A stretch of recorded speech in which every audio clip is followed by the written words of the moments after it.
Witch of Buchenwald. Ilsa Koch was born in Dresden to a working-class family. At school she was a diligent student and a very cheerful child. In her youth, she worked as a librarian, loved and was loved, was popular with village boys, but always considered herself superior to others, clearly exaggerating her merits. In 1932, she joined the NSDAP. In 1934, she met Karl Koch, whom she married 2 years later.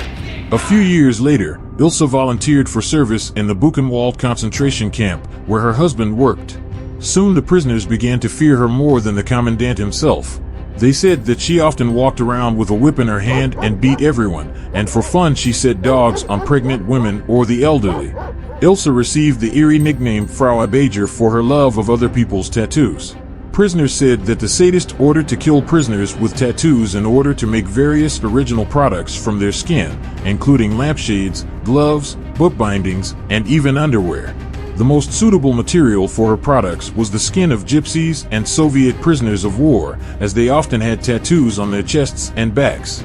To avoid a deadly fate, prisoners often disfigured their tattoos.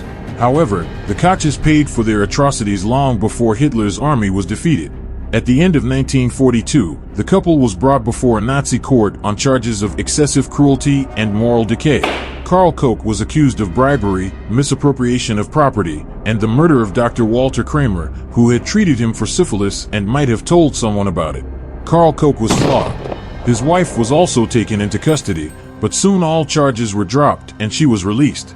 Ilsa Koch remained at large until 1947, when she was arrested, but completely denied any involvement in the brutal deaths in the concentration camp.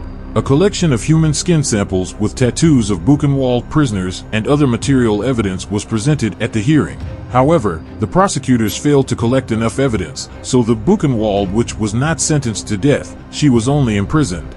Amazingly, a few years later, American General Lucius Clay, the military commandant of the American occupation zone in Germany, released her, finding the charges of ordering executions and making souvenirs from human skin insufficiently proven. This decision sparked public outcry, so in 1951, Ilsa Koch was arrested again and sentenced to life imprisonment by a West German court. The appeals she later filed were quickly rejected. In the end, Ilsa Koch's journey ended on September 1, 1967. The Witch of Buchenwald committed suicide by hanging herself in her cell. Subscribe to our channel. Here you will find many interesting stories that really happened in the history of mankind.